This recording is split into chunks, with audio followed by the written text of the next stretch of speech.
জবাব তো আর দিবা না। আল্লাহ আপনাকে মাঠের দিকে চাইয়া দেখা আপনার বান্দারা কিভাবে কাঁদবে। আমাদের ছেলে মরে নাই, মেয়েও মরে নাই, গুনাহ করে বসছি, মাফ করে দেন গো মাওলা, মরে নাই, মেয়েও মরে নাই, গুনাহ করে বসছি, মাফ করে দেন গো মাওলা, করে দেন। আল্লাহর বান্দারা জোর করে কান্দে, জোর করে কান্দে। আল্লাহ যাদের ছেলে মাহফিল হইল, যারা মাহফিলের জন্য চেষ্টা খাটি সাহায্য করলো, আমরা যারা মাহফিলে উপস্থিত হয়ে গেলাম, আমাদের সবার উপরে খাস মেহেরবানি নাযিল করেন আল্লাহ। আমাদের আম্মা আব্বা আত্মীয় স্বজন যারা কবরে শুয়ে রয়েছে, কবরকে বেহেশতের বাগান বানায় দেন আল্লাহ। এই মাদ্রাসার উসিলে মাহফিল, মাদ্রাসাকে দিনের জন্য কবুল করে নিন। হে বড় লোক আমার বাবারা, হে বড় শিক্ষিত আমার বাবারা, হে শৌখিন আরাম প্রিয় আমার বাবারা, হে পর্দার আড়ালের মা বোনেরা, আমার মালিক তোমাকে আমাকে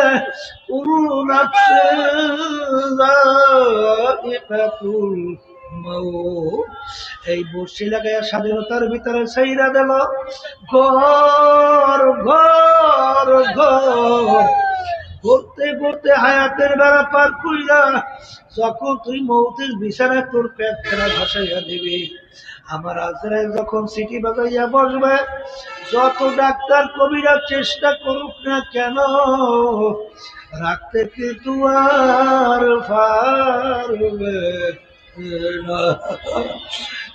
দুনিয়াদার পাগল আমার বাবারা, কেউ থাকতে পারে না, কেউ পারবে না। এখন যেদিন তোমার হায়াতের বেলা শেষ হবে, এখন দুনিয়ার দিকে তাকাইয়া দেখো, রুহতান সে উড় গাই, মুর্দা কি হালত ক্যা হুই। এখন তাকাইয়া দেখো, তোমার গার জামাটা কাইটা নামাইয়া নিয়ে যায়, তোমার কোমরের ভিতরে চাবি পর্যন্ত কাইটা নিয়ে যায়। এখন তোমাকে বড়ই পাতা গরম কইরা পানি দিয়া গোসল করা, তোমাকে সাদা 3টা কাপড় দিয়া পেঁচ দেয়, মাথার ভিতরে বান্ধায়, মাজার ভিতরে বান্ধায়, পায়ের ভিতরে বান্ধিয়া তোমাকে প্যাকে কইয়া ফালাইয়া রাখে। এখন তুমি মনকে বুঝাইয়া বলো, ওরে মন এখন কেমন দেখা যায়। লাইন শাকারতুম লাযীদান্নাকুম ওয়া লাইন কাফারতুম ইন্না আযাবি লাশাদীদ। আল্লাহ রাব্বুল আলামিন বলেন, হে আমার বান্দা বান্দীরা, নেয়ামত যদি আমার পক্ষ থেকে পাও, শুকরিয়া আদায় করো, নেয়ামত আরো বাড়াইয়া দেব। নেয়ামত পাওয়ার পরে শুকরিয়া যদি আদায় না করো, নেয়ামত তো বাড়ানো হবেই না, বরঞ্চ 70,000 তোমাদের উপরে চাপাই দেওয়া হবে। নাউযুবিল্লাহ। অনেকের কানে মাহফিলের দাওয়াত পৌঁছার পরেও অনেকের সুযোগ থাকা সত্ত্বেও মাহফিলে আসে নাই। আবার অনেকে কষ্ট স্বীকার করে বহু দূর থেকে পাগলের মতো সুইটা মাহফিলে আসছে। মান জাদ্দা ওয়াজাদা, যে যে জিনিস পাওয়ার জন্য চেষ্টা করে ওই জিনিসে পাইয়াও যায়। একটা নেকির প্রয়োজন সম্পর্কে জানেন, আমায় ইয়ামাল মিসকালা যাররাতিন খায়রান ইয়ারা ওয়া মান ইয়ামাল মিসকালা যাররাতিন শাররান ইয়ারা। যারা পরিমাণ তোমার যদি নেকি থাকে তার ফল তুমি ভোগ করতে পারবে, যারা পরিমাণ গুনাহ থাকলেও তার ফল ভোগ করতে হবে। কে বলছেন? আল্লাহ। একটা কাপড় ধুইয়া নিগড়াইয়া রোদের ভিতরে ঝাড়া দিবে, লক্ষ লক্ষ রেণু রেণু দেখা যায়। এক একটা রেণুকে বলা হয় জান্নাত। এই পরিমাণ গুনাহ থাকলেও তার ফল ভোগ করতে হবে। কে বলছেন? আল্লাহ। আল্লাহ। তাহলে এখানে যারা আসছেন নিয়ত যাদের সহি, আল্লাহ কবুল করলে লক্ষ লক্ষ নেকি আল্লাহ রাব্বুল আলামিন আমল নামায় দান করবে। তাহলে আমরা যারা মাহফিলে আসছি যে সিনে ঠকছি। এখন কথা হলো, যারা আজকে নেকির গুরুত্ব দেয় না, নেকি সংগ্রহের জায়গা কিন্তু দুনিয়াতে। দুনিয়া থেকে বিদায় হওয়ার পরে নেকি সংগ্রহের সুযোগ আছে? হ্যাঁ, কিয়ামতের ময়দান এত কঠিন ভয়াবহ হবে। আল্লাহ রাব্বুল আলামিন কোরআনুল কারীমের ভিতরে বলছেন, ইয়াউমা ইয়াফিরুল মারউ মিন আখিহি ওয়া উম্মিহি ওয়া আবিহি ওয়া সাহিবাতিহি ওয়া বানিহি লিকুল্লি ইমরিইন মিনহুম ইয়াউমা ইযিন শা'নুন ইউগনিহি। রব্বুল আলামিন বলছেন এত ভয়াবহ কিয়ামতের ময়দান হবে, মা পর্যন্ত সন্তানের পরিচয় না দিয়া মা সন্তান থেকে ভাইগা যাবে। এত বড় ভয়াবহ কঠিন অবস্থা, কেউ কাউকে নেকি দিবে চিন্তা করা যায়? সবাই মুখ খুলে বলেন যায়। তাহলে নেকি সংগ্রহের জায়গা কোথায়? বলেন দুনিয়াতে। আবার মুখ খুলে বলেন দুনিয়াতে। এই দুনিয়ায় থাকা অবস্থায় নেকি কামাই করার পরই আমাদের আখিরাতের জিন্দেগিতে পাড়ি জমাতে হবে। কথা ঠিক? তাদের আজকে মাহফিলে আসছেন, আল্লাহ যদি কবুল করে নিয়াত যাদের সহি, লক্ষ লক্ষ নেকি রব্বুল আলামিন আমল নামায় দান করবে। তাহলে আমরা যারা মাহফিলে আসছি জিতছি না ঠকছি? জোরে বলেন জিতছি। আর যারা আসে নাই ঠকছি। এখন কথা হলো, আপনি আর আমি তো বলি জিতছি আর ঠকছে, কিন্তু এক শ্রেণী কিন্তু মুসলমানের ঘরে জন্মগ্রহণ করার পরে মুসলমান সন্তানগুলো আজকে আমাদের কথাগুলো নিয়ে তারা টিটকারি করে, হাসাহাসি করে, একজন আরেকজনের গায়ে ঢইলা ঢইলা পড়ে। কথা ঠিক কিনা? আমাদের কথা হলো যে তোমরা অনেক শিক্ষায় শিক্ষিত হয়েছ, অনেক ডক্টরেট ডিগ্রি অর্জন করেছ, আরো অনেক কিছু পণ্ডিত হয়েছ, তোমাদের সঙ্গে আমাদের কোনো ঝগড়া মারামারি কাটাকাটি কিছুই প্রয়োজন নাই। আমি বুঝের জন্য কোরআনুল কারীমের শুরুর আয়াত তেলাওয়াত করছি। কিসের আয়াত? ভূমিকা। সেই শুরুর আয়াতের ভিতর আল্লাহ রাব্বুল আলামিন বলছেন, যালিকাল কিতাব লা রাইবা ফীহি। এই যে কিতাব দেখো, এর ভিতরে সন্দেহ নাই, ভুল নাই, কিছুই নাই। এখন কথা হলো, আল্লাহ নবী সাল্লাল্লাহু আলাইহি ওয়াসাল্লাম তিনি দুনিয়ার দিক থেকে উম্মি ছিল, নিজের দস্তখত করতে জানতেন না। তার উপরে কোরআনুল কারীম নাযিল হলো। কোরআনুল কারীম নাযিল হলো আরবি ভাষা। আরবের কাফেরেরা কিন্তু আরবি ভাষী ছিল, তারা কিন্তু বহু চেষ্টার পরেও কোরআনুল কারীমের ভিতরে ভুল বের করতে পারে নাই। বলেন পারছে? এরপরে 1450-1500 বছরের কাছাকাছি এত ইসলামের শত্রু দুনিয়ার থেকে গেল, বর্তমানে আছে। তারাও কিন্তু চেষ্টা কম করে নাই, তারাও কিন্তু করতেছে, কিন্তু ভুল আজ পর্যন্ত বের করতে বরঞ্চ যারাই চেষ্টা করছে তারাই কিন্তু কালিমা পড়ে মুসলমান হয়ে গেছে। অনেক সময় উদাহরণ দিয়ে বলি, এই যে কানাডা টরন্টো রাজধানী ইউনিভার্সিটির প্রফেসর ক্যারি মিরর গণিত এবং যুক্তি শাস্ত্রের উপরে পাণ্ডিত্য অর্জন করছে। তিনি কিন্তু আহমদ দিদারের সঙ্গে কোরআনুল কারীম এবং বাইবেল নিয়ে যখন ডিবেট হয়, এক পর্যায়ে তিনি যখন নাকি কোরআনুল কারীম নিয়ে রিসার্চ করে ক্যারি মিরল দেখে কোরআনুল কারীমের ভিতরে কোনো ভুল তো নাই, বরঞ্চ কোরআনুল কারীম তার সিগন্যাল দেয় যত ভুল তালাশ করবি পাবি না। এক পর্যায়ে তিনি নিজেই কালিমা পড়ে মুসলমান হয়ে গেছে।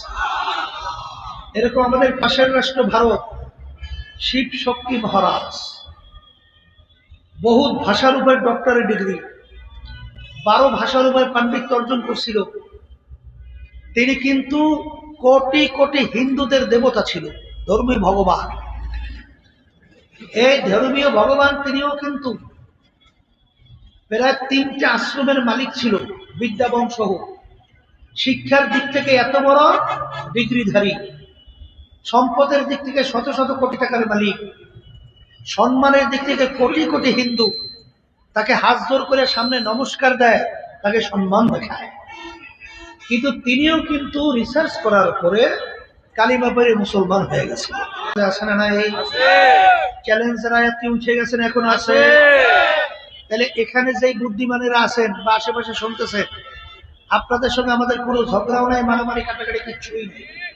আপনারা সব একত্রিত হন, পারলে কোরআনুল কারীমে একটা ভুল বের করে দেখা। যদি ভুল দেখাতে না পারেন তাহলে কোরআনুল কারীম সত্য, আর কোরআনুল কারীম যদি সত্য হয় তাহলে আমার ভাইদেরকে বলবো, পর্দালে মা বোনদেরকে বলবো, ওই সত্য কোরআনুল কারীমে আল্লাহ রাব্বুল আলামিন বলছেন কুল্লু নাফসিন যায়িকাতুল মাউত, প্রত্যেকটা জানদার যার রূহ আছে তার একদিন না একদিন মৌতের শরাব পান করতে হবে, মরণ লাগবে। কি লাগবে? মরণ লাগবে। ওয়ালাউ কুনতুম ফি বুরুজিন মুশাইয়াদা, কেউ যদি শক্ত পাথরের পাহাড় কাইটা লুকাও, সময় মতো মালাকুল মাউত আজরাইল হাজির। কথা ঠিক কিনা? যে মরণ লাগবে, আসতে বলে লাগবে। মরণ যেহেতু লাগবে, একবার যদি কেউ দুনিয়া থেকে বিদায় নিয়ে কবরে যায়, দ্বিতীয়বার দুনিয়াতে আসতে পারবেন কে কে? আসা যায়? কেউ আসতে পারবে? পারবে না। তাই যদি নাই পারে, আমি আমার ভাইদেরকে বলবো, পর্দালে মা বোনরা তারা শুনছেন, হ্যাঁ দুনিয়ার পাগলেরা, দুনিয়ার কাজে 5 বারও যে কেউ ঠগে, আবার ওই কাজে চেষ্টা করলে জিতবার আশা আছে না নাই? এই ম্যাজিস্ট্রেট করে ঠকলে জজ কোর্ট, সেখানে ঠকলে হাইকোর্ট, সেখানে ঠকলে সুপ্রিম কোর্ট সিঙ্গেল বেঞ্চ, সেখানে ঠকলে সুপ্রিম কোর্ট ফুল বেঞ্চ, সেখানে ঠকলে প্রেসিডেন্ট কোর্ট, সেখানে ঠকলে আন্তর্জাতিক কোর্ট। এরকম ধাপ ভাই ধাপ অনেক আপিলের সুযোগ আছে না নাই? কিন্তু হে কবরের যাত্রীরা, তোমার আমার সামনে 5টা আখিরাতের মামলা। এই মামলায় যদি কেউ একবার খোদা না কাজটা হইয়া বসো, দ্বিতীয়বার দুনিয়াতে আইসা আপিল কইরা জিতবার কিন্তু আর সুযোগ নাই। এই জোরে বলেন আছে? মৌতের মামলা, কবরের মামলা, কিয়ামতের ময়দানের মামলা, মিজান পুলসিরাতের মামলা। এই মামলা যদি একবার কেউ ঠগো আর দ্বিতীয়বার দুনিয়াতে আইসা আপিল কইরা জিতবার আর সুযোগ নাই। এই জন্য আমার বাজানদেরকে বলবো, পর্দালে মাহবুবদেরকে বলবো, মরার পরে কি হবে আল্লাহ রাব্বুল আলামিন ওই সত্য কোরআনুল কারীমের ভিতরে বলছেন, ফারিকুন ফিল জান্নাতি ওয়া ফারিকুন ফিস সাইর। আমি মরার পরে মানুষগুলোকে 2টা ভাগে ভাগ করব। বলেন কয় ভাগ? 2 ভাগ। সবাই মুখ খুলে বলেন 2 ভাগ। কয় ভাগ? কয় ভাগ? 2 ভাগে ভাগ করব। এক শ্রেণীর মানুষ, তাদের আমলনামা দাড়ি পাল্লায় দিয়ে যখন ওজন দেব, যাদের নেকির পাল্লা ভারী হবে, গুনার পাল্লা হালকা হবে, তাদের জন্য আমি এমন মেহমানখানা বানায় রাখলাম, যেই মেহমানখানার নাম হলো বেহেশত। রব্বুল আলামিন আপনি আমার জন্য, আমাদের সবার জন্য কবুল করে নেন। আমার মালিক বলেন, আমার আল্লাহ বলেন, কিয়ামতের ময়দানে আমি আমলনামা দাড়ি পাল্লায় দিয়ে ওজন দেব, যাদের নেকের পাল্লা হালকা হবে, গুনার পাল্লা ভারী হবে, আমি তাদেরকে, ফেরেশতাদেরকে বলবো, ফাগুল্লু, ওদেরকে বাঁধো, মিওয়ারাইহিম জাহান্নাম, আমার শাস্তির জায়গার নাম হলো জাহান্নাম, ওদেরকে ফিকা ফিকা জাহান্নামের ভিতরে ফালাইয়া দাও। আল্লাহ আপনি আমাকে, আমাদের সবাইকে মাফ করে দিয়েন। এ কবরের ছাত্রীরা, এ আল্লাহর বান্দারা, পর্দালে মা বোনেরা, দুনিয়া কিন্তু শান্তির জায়গা না, কেউ পায় না, কেউ কোনোদিন পাবে না। আর দুনিয়া দারুল মেহনে ওয়াল বালা, বালা মুসিবতের জায়গা, কষ্ট ক্লেশের জায়গা। বাজান যতই যে ঠান্ডা, এটা কি আরাম না কষ্ট? আবার গরমের দিন গরম, আরাম না কষ্ট? এ ঘুমাই শান্তির জন্য, ঘুম থেকে যখন উঠি শরীর কিন্তু তেমন ভালো লাগে না, অনেক সময় পর্যন্ত শরীর মিসমিস মিসমিস মেসমাস করতে থাকে। খাই শান্তির জন্য, খাওয়ার পরে কিন্তু মানুষ হঠাৎ ওইটা সব কাজ করতে পারে না। খাওয়ার পরে শরীর কেমন গা ছাড়া দেয়। তাহলে দেখা গেল খাইলাম শান্তির জন্য অশান্তি, ঘুমাইলাম শান্তির জন্য, ওঠার পরে অশান্তি। এরকম দুনিয়ার এমন কোন জায়গা নাই নির্ভেজাল শান্তি। শান্তির ভিতরেও ভেজাল, অশান্তির মধ্যেও ভেজাল। কিন্তু এমন ভেজ তো আমার মালিক দান করবেন যে শান্তির জায়গার ভিতরে কোনো ভেজাল নাই। আর এমন শাস্তির জায়গা বানায় মালিক রাখলেন যে শাস্তির জায়গার ভিতরে শান্তির কোনো ভেজাল নাই। বাজার নিরেট শাস্তি, নিরেট শান্তি। এই জন্য আমার ভাইদেরকে বলবো, পর্দার মা বোনদেরকে বলবো, এ দুনিয়ার পাগল আমার বাবারা, এ পর্দার আড়ালের মা বোনেরা, আরে আজকে দুনিয়া কয়েকদিনের দুনিয়া হাতে করছে। তো দুনিয়া বেখবর হ্যায়, দুনিয়া কে নুমাইশ পর নজর হ্যায়। কোন দুনিয়ার পিছনে পড়লাম, কোন সম্পদের পিছনে পড়লা, কোন বিল্ডিং এর পিছনে পড়লা, কোন গাড়ির পিছনে পড়লা, কোন মেম্বার এমপি মিনিস্টারের পিছনে পড়লা, কোন বর্ণের কোন সম্মানের পিছনে পড়লা। মাঝে মাঝে একটু চক্ষু বন্ধ করো, তারপর মুরাকাবা করো, কবরে রওনা করো। আসলে সব কিন্তু ফাঁকি। আমার আব্বাজান রহমাতুল্লাহি আলাইহি বলতেন, এ দুনিয়ার মানুষ ডাকাইতের দলের সর্দার, ওর কত পাওয়ার, ওর দলীয় লোক কোন অন্যায় করলে অনেক সময় গুলি কইরা পর্যন্ত মেয়েরা ফেলায়, কত শাস্তি প্রয়োগ করে। ওর এই মাতুব্বাড়ি সর্দারি কতক্ষণ পুলিশের হাতে অ্যারেস্ট হওয়ার আগ পর্যন্ত। যখন পুলিশের হাতে অ্যারেস্ট হয়ে যায়, যখন ওকে বুট দিয়া পাড়ায় লাইখায়, যখন ওর হাড্ডি গুড্ডি ভাইয়া ফেলায়, কোথায় যায় ওর সর্দারগিরি, কোথায় যায় সারগিরি। ঠিক আমার বাজানদেরকে বলবা, আজকে চক্ষু খোলা কোন দুনিয়ায় স্বাধীনতা পাইয়া আমার মালিক তোমাকে আমাকে দুনিয়ায় পাঠাইয়া আমার মালিক ঘোষণা করলেন,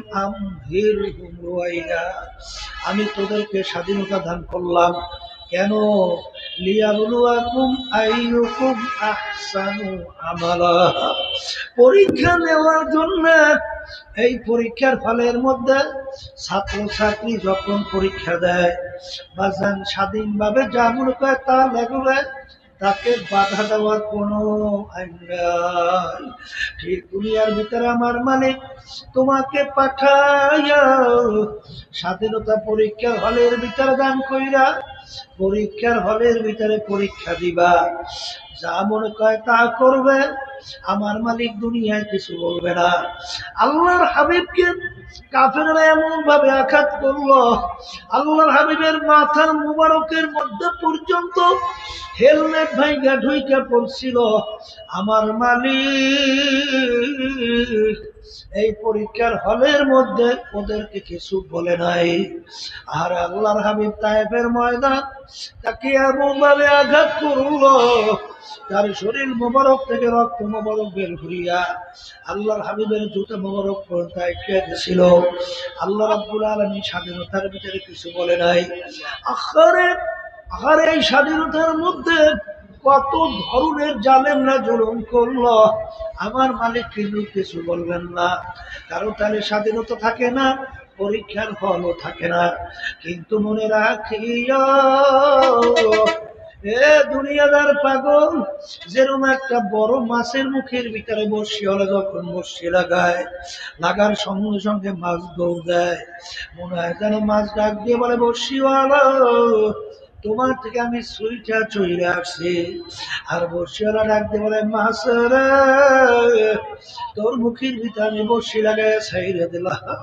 ওই তামাক পুষ্কুনি ঘর ঘুরতে ঘুরতে যখন দুর্বল হইয়া পেটখানা পানির উপরে ভাসাইয়া দিবি, আস্তের উপরে তোকে আমি ধইরা নিয়ে আসবো, আর পানিতে থাকতে পারবি না। ঠিক দুনিয়ার পাগল, হে বড় লোক আমার বাবারা, হে বড় শিক্ষিত আমার বাবারা, হে শৌখিন আরাম প্রিয় আমার বাবারা, হে পর্দার আড়ালের মা বোনেরা, আমার মালিক তোমাকে আমাকে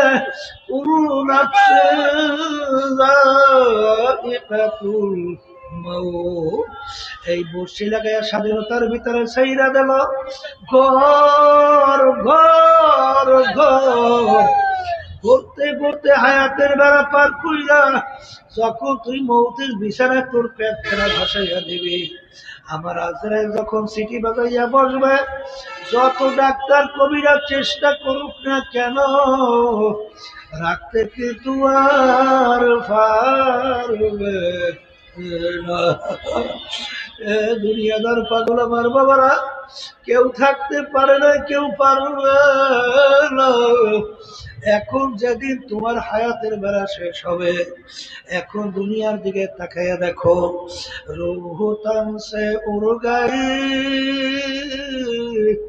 মুর্দা কি হালত ক্যা হুই। এখন তাকাইয়া দেখো, তোমার গার জামাটা কাইটা নামাইয়া নিয়ে যায়, তোমার কোমরের ভিতরে চাবি পর্যন্ত কাইটা নিয়ে যায়। এখন তোমাকে বড়ই পাতা গরম কইরা পানি দিয়া গোসল করা, তোমাকে সাদা 3টা কাপড় দিয়া পেঁচ দেয়, মাথার ভিতরে বান্ধায়, মাজার ভিতরে বান্ধায়, পায়ের ভিতরে বান্ধিয়া তোমাকে প্যাকেট করিয়া ফেলাইয়া রাখে। এখন তুমি মনকে বুঝাইয়া বলো, ওরে মন এখন কেমন দেখা যায়? মন বুঝে বা না বুঝে, এরকম কিন্তু একদিন ঘটনা ঘটবেই ঘটবে, এরকম একদিন ঘটনা ঘটবে। তোমাকে সাদা 3টা কাপড় দিয়া প্যাচ দিবে, মাথার ভিতরে মাজার মধ্যে পায়ের ভিতরে বান্ধিয়া প্যাকেট করিয়া সোজা করিয়া ফালাইয়া রাখবে। এখন তুমি মনকে ডাক দিয়ে বলো, রে মন তোমাকে কি সিগন্যাল দেয়? মাথার বান্ধে বুঝা গেল রে মন, আর কোন দিন মাথা নাড়ার শক্তি নাই। মাজার বান্ধে বুঝা গেল রে মন, আর কোন দিন উঠে বসার শক্তি নাই। আর বান্ধে বুঝা গেল রে মন, আর কোন দিন হেঁটে চলার শক্তি নাই। এখন দুনিয়ার দিকে তাকাইয়া দেখো, হে আমার বড় লোক বাবারা, ধনী বাবারা, যারা আজকে কামাইয়ের ব্যাপারে হারামকে হারাম বলো না, ঘুষকে ঘুষ মনে করো না, সুদকে সুদ মনে করো না, সাদাবাজি চান্দাবাজি করতে মোটেও যারা চিন্তা করো না, পরের মাল ঠকাইয়া নিজের সম্পদ বাড়াইতে চিন্তাও করো না। আর এখন এই সম্পদ দিয়া কার জন্য রাখো? বাজার ফরিদপুর গেছিলাম, এক বড় লোক মারা যাওয়ার পরে শুনতেছিলাম যত অন্ধকার হয়ে আসতেছে, ঘরের ভিতর থেকে ডাক দিয়া বলে তাকে রাত্রে ঘরে রাখা যাবে না, এই মরা লাশ দেখলে ছোট ছোট বাচ্চারা ভয় পাইবে।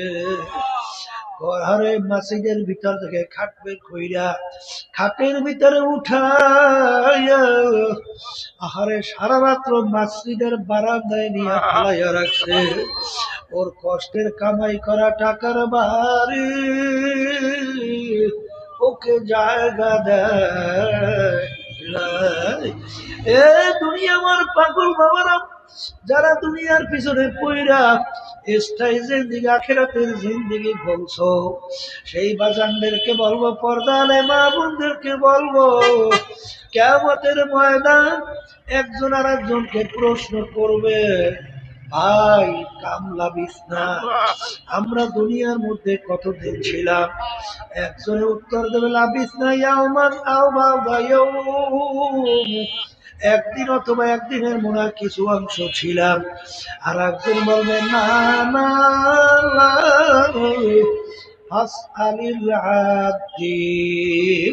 যারা হিসাব রাখে তাদের কাছে প্রশ্ন করো, আমরা দুনিয়ার ভিতরে কত সময় ছিলাম? আমার তো মনে হয় আমি ঘরের এক দরজা থেকে ঢুকলাম, অন্য দরওয়াজা থেকে বের হয়ে আসলাম। ঘরের দরজা দিয়ে ঢুকলাম, বের হইলাম, এরকম ঢুকলাম বের হলাম, এরকম তো আমার দুনিয়ার জিন্দিগি মনে হয়। এ বড় লোক আমার বাবারা, এ আরাম প্রিয় আমার বাবারা, এ পর্দার আড়ালের মা বোনেরা, যার যত বয়স হয়ে গেল পিছনের দিকে একটু তাকাইয়া দেখো, মনে হয় সব কালকের ঘটনা। ওদিকে আয়নার সামনে যখন চেহারার দিকে তাকাই, দেখি কাঁচা দাড়িগুলা পাইকা সাদা হয়ে গেল, দাঁতগুলা পয়রা বুকরা হইয়া গেল। কত লোক নিয়ে একসঙ্গে চার টেবিলে চা খাইলাম, গল্পের টেবিলে গল্প করলাম, আরে বাজারে বাজার করলাম। এখন সেই লোকগুলোকে আর গল্পের টেবিলে পাওয়া যায় না, চার টেবিলেও নাই, গল্পের টেবিলেও নাই। এমন একদিন আসবে রে মন, দুনিয়ার সবকিছু তার নিয়ম অনুযায়ী চলতে থাকবে, কিন্তু তুমি আর আমি থাকবো না। এর জন্য আমার বাজানদেরকে বলবো, পর্দারে মা বোনদেরকে বলবো, হে দুনিয়াদার পাগল, তামাম দুনিয়ার ইতিহাস পড়লে দেখো একমাত্র মুসলমান জাতি দুনিয়ার ভিতরে আজকে গলা টান কইরা, বুক টান কইরা আজকে দুনিয়ার ভিতরে চ্যালেঞ্জ হিসাবে চ্যালেঞ্জ নিয়ে বেঁচে আছে। অন্য কোন জাতি আজকে দুনিয়ার ভিতরে চ্যালেঞ্জের ভিতরে টিকতে পারে নাই। হে মুসলমান আমার বাবারা, হে পর্দার আড়ালের মা বোনেরা, আজকে মুসলমানের ঘরে জন্মগ্রহণ কইরা খোদা না খাস্তা কিয়ামতের ময়দানে যদি জাহান্নামের শিকল হাতে পায় লাগে, এর চেয়ে বড় কপাল পোড়ার সারে জাহানে থাকতে পারে। এই জন্য আমার ভাইদেরকে বলবো, পর্দার মা বোনদেরকে বলবো, এ আরাম প্রিয় আমার বাবারা, আজকে একটু শরীরে ঠান্ডা সহ্য হয় না, গরম সহ্য হয় না, কিন্তু বাজান রে, জাহান্নামের আগুন কেমন তেজের হবে আল্লাহ রাসূল সাল্লাল্লাহু আলাইহি ওয়াসাল্লাম বলেন, দুনিয়ার আগুনের চেয়ে 70 গুণ তেজের আগুন জাহান্নামের আগুন। আল্লাহ আপনি আমাকে আমাদের সবাইকে মাফ করে দিয়ে, বাজান ওই আগুনের ভিতরে কেমনে জ্বলবা, ওই এক সেকেন্ড আযাব সহ্য করার শক্তি দুনিয়ার কোনো মানুষের নাই।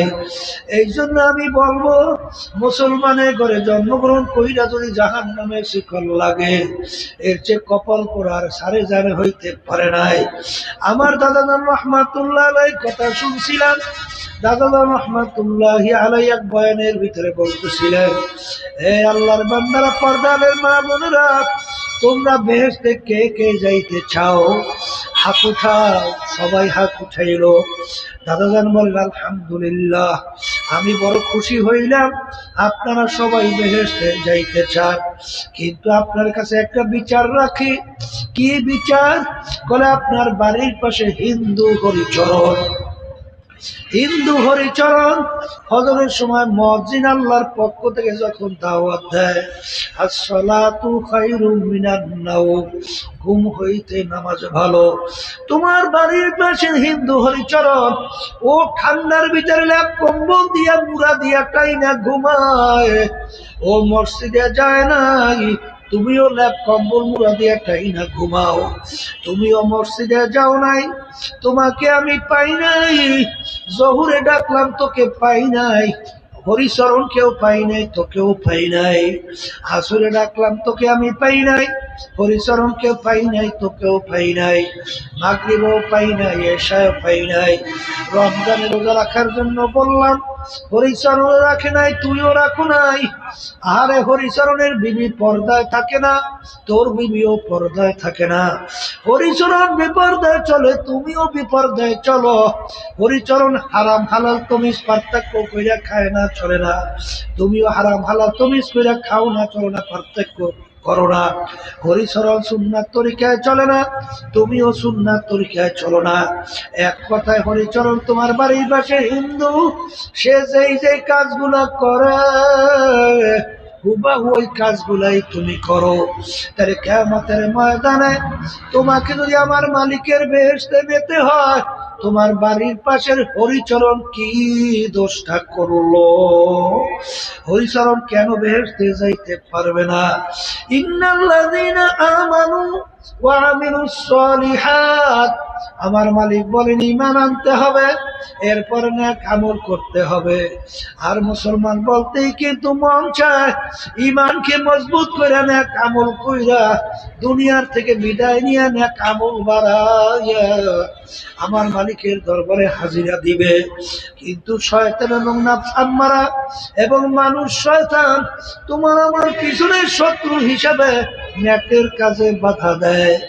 এই শত্রু থেকে বাঁচার জন্য আমার মালিক বর্মা কুনু মা'আস সাদিকিন, জামানা সোহবতে বা আউলিয়া বেহতর আসদ সালে তাআত বেরিয়া, সোহবতে সালেহ তোরা সালেহ তুনাদ, সোহবতে তালেহ তোরা তালেহ তুনাদ, গেলে খুশবু ইদার হাম্মামের রোজে রসিদার দাস্তে মাহবুবে বাদাস্তা। কষ্টি পাথরের সঙ্গে লোহার সম্পর্ক তৈরি হলে ওই লোহা স্বর্ণে পরিণত হইয়া যায়। তুমি যদি একজন নামাজীর সঙ্গে সম্পর্ক রাখো, সাদিকিন বান্দাদের সঙ্গে সম্পর্ক রাখো, একজন জাকিরিনের সঙ্গে সম্পর্ক রাখো, আল্লাহর ফজল ও করমে তুমি একজন বাজার দামি মানুষ, জাকিরিন, নামাজি হইয়া যাবা। এই জন্য আমার বাজানদেরকে বলবো, পর্দারে মা বোনদেরকে বলবো, আমার আব্বা যেন বলতেন, দাদা যেন বলতেন, যার পীর নাই বাড়ি, যার মুরব্বি নাই, ওর মুরব্বি হয় শয়তান। পরীক্ষামূলক দেখবেন, যারা সাদিকিন বান্দাদের সঙ্গে সম্পর্ক রাখে তাদের ঈমানের অবস্থান, তাদের আমল নেকের অবস্থান তাকাইয়া দেখবা। যারা সম্পর্ক রাখে না, দিন আর রাত্র পার্থক্য। আমার মালিক বড় দয়া, আমার মালিক বড় মায়া। যখন ঠান্ডার ভিতরে মালিক না বলে নিয়ে আসছে, দুই হাত মালিকের দরবারে তোলো, দুই চোখের পানি ছাড়ো, মালিকের দরবারে মাপ চাও। যদি মাপ চাওয়ার মতো গুনার থেকে চাইতে পারো, শুধু মাপ করবেন গুনাহ তাই না, আমার মালিক তোমার আমার গুনাহকে নেকের দ্বারা পরিবর্তন করবে।